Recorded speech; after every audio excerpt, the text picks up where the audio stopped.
Story 1.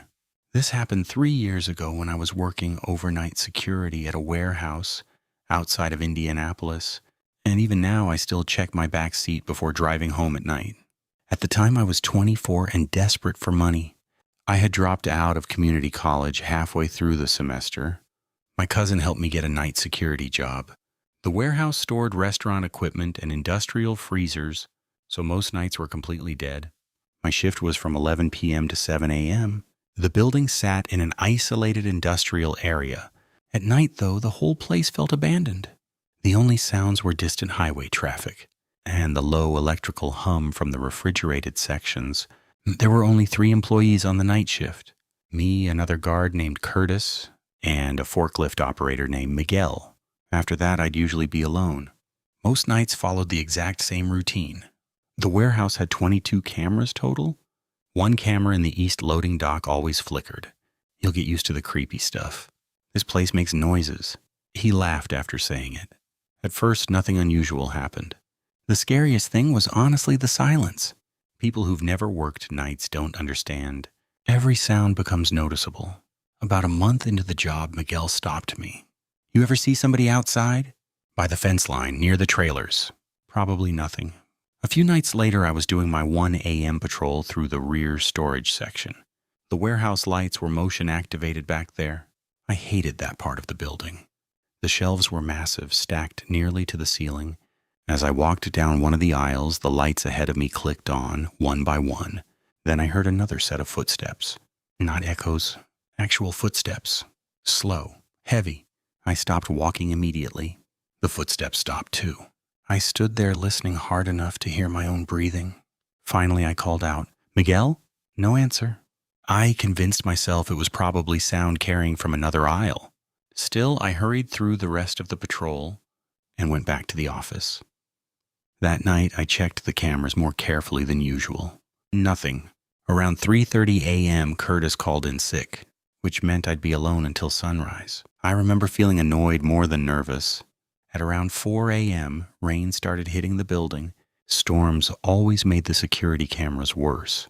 I was halfway through a microwave burrito when one of the monitors flickered. At first, I thought it was the storm. Then I realized somebody was standing near the east fence, just standing there. The image quality was terrible, but I could clearly make out a tall figure facing directly toward the building. I leaned closer to the monitor. The person didn't move. For probably 20 seconds, I just stared. Then the camera glitched white for a second. When the picture came back, the person was gone. I immediately grabbed the flashlight and radio.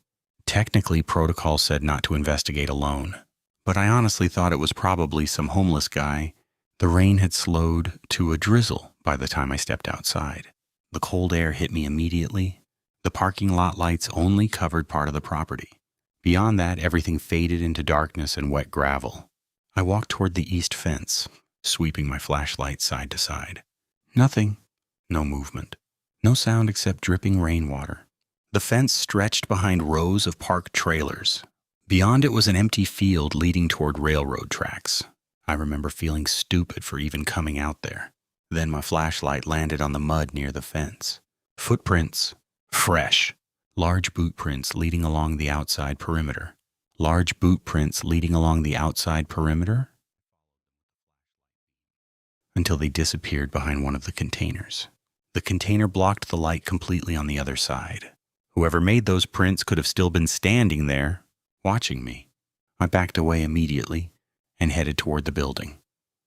Fast. Not running, but close. The whole walk back, I had this horrible feeling, like someone was staring at me. Once inside, I locked the front entrance and checked every camera. Nothing. No figure near the fence. No movement anywhere. I tried telling myself it was overreacting, but I couldn't settle down after that. Every little sound made me jump. At around 5:10 a.m., the radio crackled suddenly. Static. Then a voice.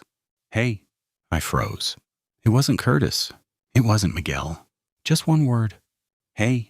The voice sounded low and distorted, almost whispering through the static. I grabbed the radio immediately. "Who is this? Who is this?" No response. Only static. Then another voice came through. "Open the back door." I swear every hair on my arm stood up. The voice sounded calm, almost casual. I repeated, "Who is this?" Silence. Then the transmission cut off completely. I immediately checked the rear exit camera. Nobody there. I checked every outside feed again. Nothing. My heart was pounding hard enough that I could hear it. I called Curtis first. No answer. Then I almost called the police. But stopped myself because I kept thinking how insane it would sound. Some random voice on a faulty radio? Still, I locked myself in the security office. 10 minutes passed. Then 15. Eventually, I started convincing myself maybe it had been radio interference. Truckers sometimes crossed frequencies late at night. That explanation lasted until the knocking started. 3 knocks. Slow. Coming from the rear hallway. Not the front entrance. The back hallway connected to the loading docks and employee exit. I stared at the office door without moving. Another 3 knocks. Closer this time. I remember my entire body going cold. But there shouldn't have been anyone in the building. I grabbed the flashlight and slowly stepped into the hallway. Dark. Completely empty. The motion lights farther down hadn't activated yet. I called out, "Who's there?" Nothing answered. Then I heard movement. Not ahead of me. Behind me. I turned so fast I nearly slipped. Nobody. But the office chair inside the security room was still slowly spinning, like someone had just gotten out of it. I know how crazy that sounds.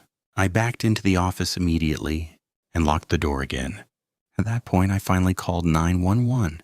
While I was talking to dispatch, I kept staring at the monitors. Most showed empty hallways. Then camera 14 flickered on. The east loading dock. A man was standing inside the warehouse. Tall, wearing dark clothes, facing directly toward the camera. I couldn't see his face clearly. What scared me most was how still he was. Dispatch was asking me questions, but I barely heard them. The man suddenly tilted his head slightly. Then the camera feed went black. Police arrived maybe 12 minutes later. Though it felt much longer, 2 officers searched the building with me. Nobody was there. No signs of forced entry either. They checked the exterior fence and found footprints in the mud exactly where I'd seen them. But nothing else. One officer suggested maybe a transient got onto the property and left before police arrived. I wanted to believe that. I really did. But before they left, one of the officers asked me something that still bothers me. He pointed toward the security office. "Why'd you move your second chair into the hallway?" I told him I didn't. The extra chair from inside the office was sitting halfway down the rear hallway, facing the office door. I quit 2 weeks later. The final thing that pushed me over happened on my last shift. Right before sunrise, I checked camera 14 one more time. The loading dock was empty, but written in the dust on the dock window were 4 words. "I see you every night." Nobody ever figured out who wrote it. And sometimes, when I wake up in the middle of the night, I still think about the fact that whoever that man was probably spent weeks watching me before I ever noticed him.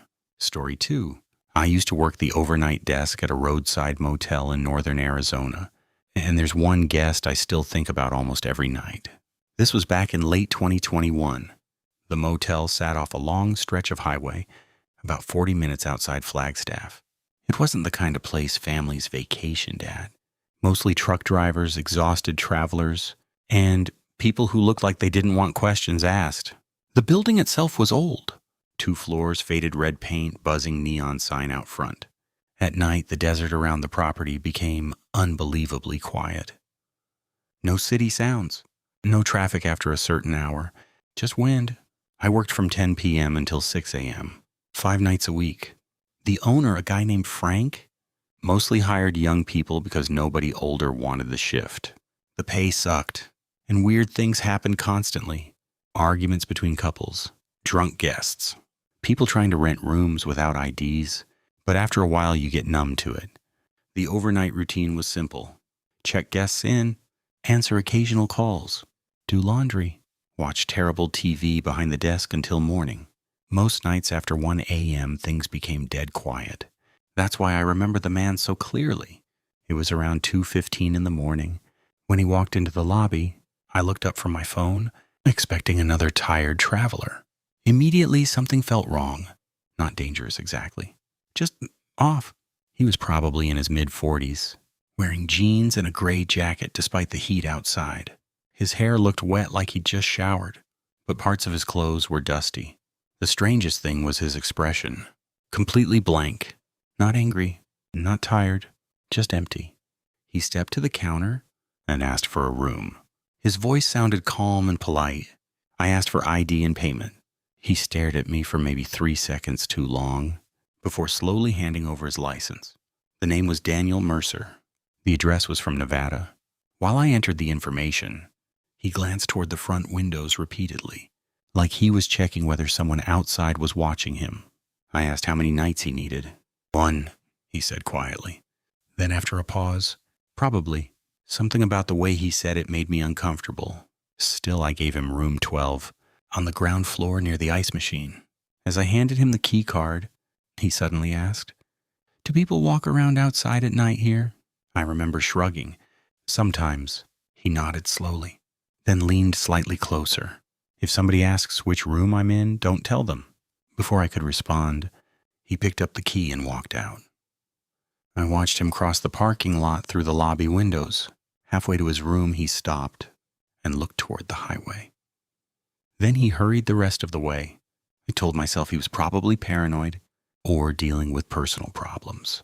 Honestly, motel night shifts attract strange people constantly. Around 3 a.m., I started laundry in the back room. That's when the phone rang. I answered with the usual greeting. Silence. I checked the caller ID. Room 12. Hello? At first, I thought the line disconnected. Then I heard breathing. Heavy breathing. Sir? I said. Still nothing. Just breathing. Then the call ended. I stared at the phone for a second before setting it down. A few minutes later, it rang again. Room 12. This time when I answered, the man whispered, "Somebody's outside." I sat up straighter immediately. What? He's walking past the window. His voice shook slightly now. I asked if he wanted me to call police. No. Then after a pause, just tell me if someone comes into the lobby. The line disconnected again. I walked to the front windows and looked outside. The parking lot was empty. No cars moving. No people. Room 12 sat near the far corner of the building. From the lobby, I could barely see part of the curtains through the darkness. Everything looked still. For the next hour, nothing happened. I almost convinced myself the guy was having some kind of breakdown. Then at 4:07 a.m., someone knocked on the lobby door. 3 slow knocks. The doors were locked after midnight, so guests needed the service bell or key card access. This person just knocked. I approached cautiously. A man stood outside wearing a dark hoodie. I couldn't see his face clearly, because the parking lot light behind him created a silhouette. I cracked the side window slightly. "Can I help you?" The man smiled. At least I think he did. "Looking for my brother," he said. His voice sounded strangely cheerful. I asked for a name. Daniel. Every muscle in my body tightened immediately. I told him I couldn't give out guest information. The man nodded slowly. Then he asked, "He checked in tonight, didn't he?" I didn't answer. For several seconds, neither of us spoke. Then he leaned closer toward the glass. "You should tell him I found him." I locked the window immediately. The man stayed there another few seconds before casually walking away across the parking lot. Not rushing, not angry, just calm. I grabbed the phone and called room 12 immediately. No answer. I called again. Still nothing. At that point, I debated calling police, but I hesitated because technically nothing illegal had happened yet. Then I saw movement outside. The hooded man was standing near room 12, just standing there, facing the door. I remember feeling completely frozen behind the desk. After maybe 30 seconds, the curtains inside room 12 moved slightly, like someone peeking out.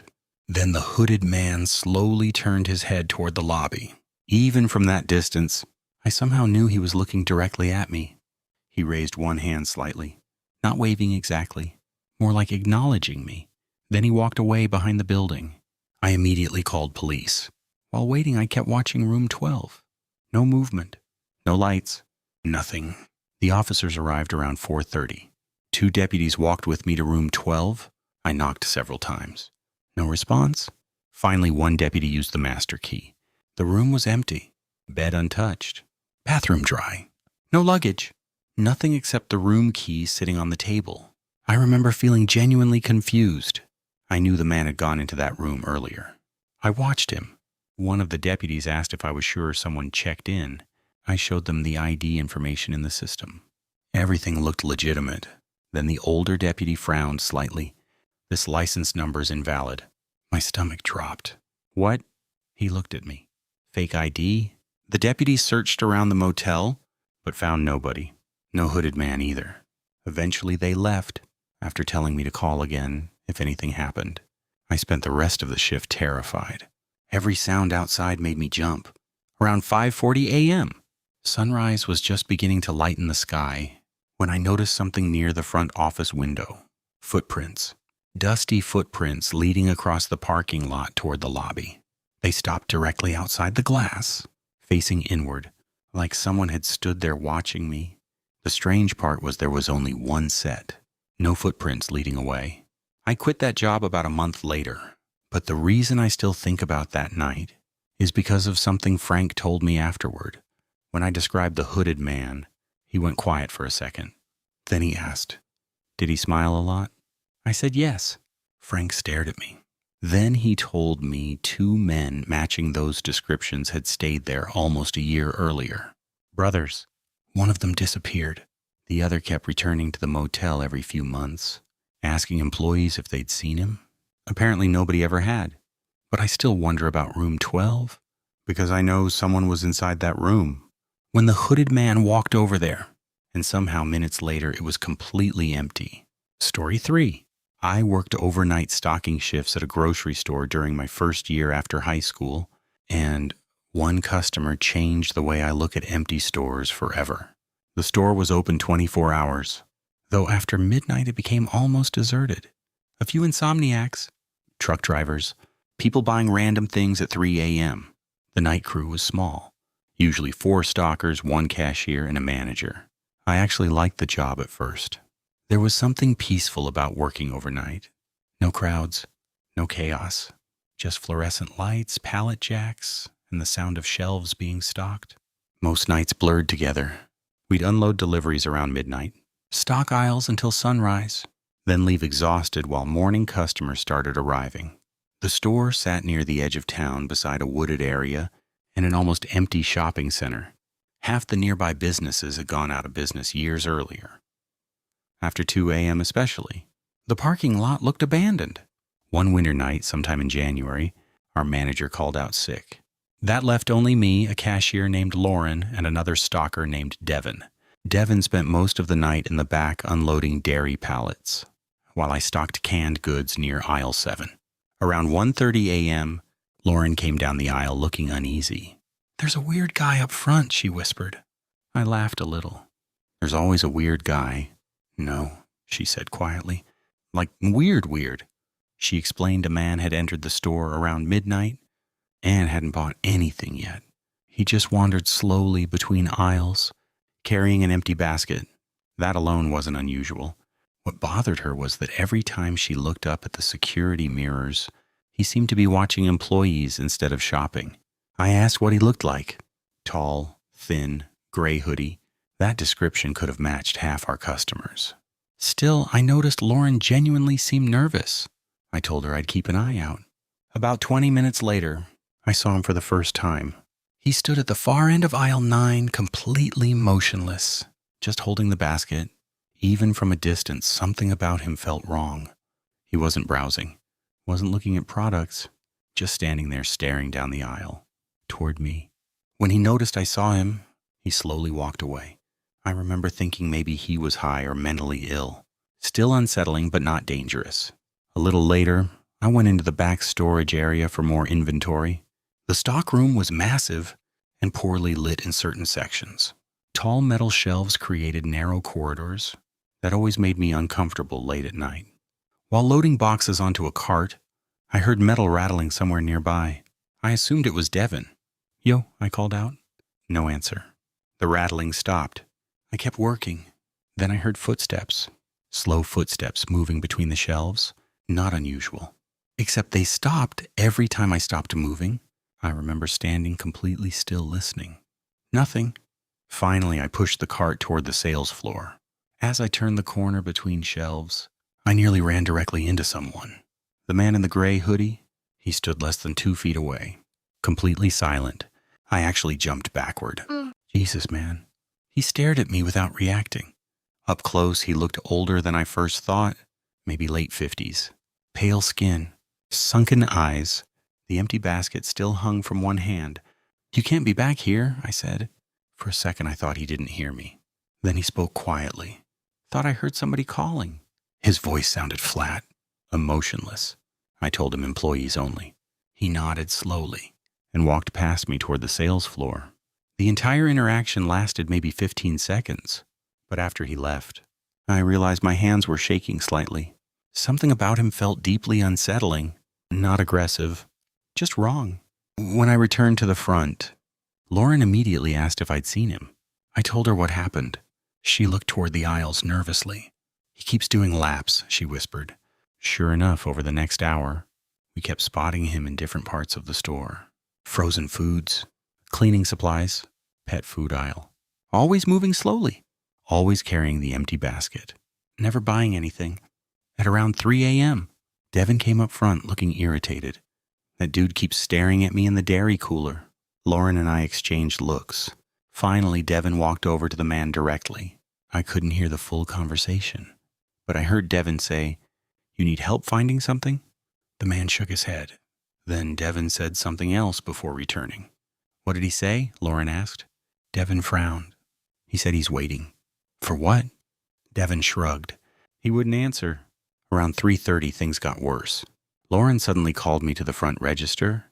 Her face looked pale. He asked what time we get off. I looked toward the aisles immediately. "Who?" "The guy." Apparently he'd approached the register holding the empty basket and casually asked whether we all worked until sunrise. Lauren lied and said multiple morning employees arrived soon. The man smiled slightly. Then he walked away again. At that point, even Devin admitted something felt off. We considered calling police. But technically, the man hadn't threatened anyone. He was just being creepy. Still, we started staying closer together. Around 4 a.m., I went to the employee bathroom near the back hallway. The hallway was isolated and dim compared to the rest of the store. As I exited the bathroom, I noticed the light inside the manager's office was on. That surprised me because nobody should have been in there. I approached slowly. The office door stood partially open. Inside, the man in the gray hoodie sat in the manager's chair, just sitting there, in complete darkness except for the computer screen glow. My entire body locked up. He looked directly at me.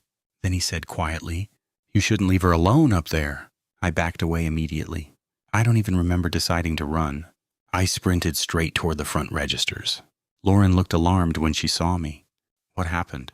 Before I could answer, the lights flickered once across the entire store. Then again, the building suddenly felt dead silent. Even the music had cut out. Devin grabbed the store phone to call security from the shopping center patrol. No answer. Then Lauren whispered, "Where is he?" We looked around the front area. The man was gone. For several minutes, none of us saw him. That honestly felt worse. We locked the front entrance temporarily and stayed behind the registers together. Then we heard something over the intercom. Static. A click. Then breathing. Slow breathing through the overhead speakers. Lauren actually started crying. Devin yelled, "Who's there?" No response. Just breathing. Then the intercom clicked off. I remember the horrible silence afterward. The three of us stood there staring toward the aisles. The store suddenly felt enormous. Too many places to hide. Finally, Devin said he was checking the electrical room because maybe someone was messing with the system. I didn't want him leaving, but he went anyway. 5 minutes passed. Then 10. No Devin. Lauren kept trying his phone. No answer. At that point, panic started setting in. We debated calling police. But before we could, we heard the automatic doors at the entrance slide open. The man in the gray hoodie was walking out of the store, still carrying the empty basket. He never looked back. Lauren immediately locked the doors behind him. We waited another few minutes before searching for Devin. We found him in the back dairy cooler. Alive, but shaken badly. He claimed someone locked him inside from the outside. When he finally got out, He said he heard footsteps pacing outside the cooler door for several minutes. Police eventually came and checked the area, but the man was gone. The weirdest part happened afterward. When officers reviewed security footage, they found hours of recordings showing the man wandering the store. But there was one problem. In every clip, the basket he carried looked completely empty, except for one frame. Just one. At 3:12 a.m., for less than a second, the camera angle shifted clearly enough to show something inside the basket. A stack of employee photographs, pictures taken from the wall in our break room, including one of Lauren. Nobody ever figured out when he took them, or why he put them back before leaving. Nobody ever figured out when he took them, or why he put them back before leaving. Nobody ever figured it out. But I still think about that night. I still think someone was watching.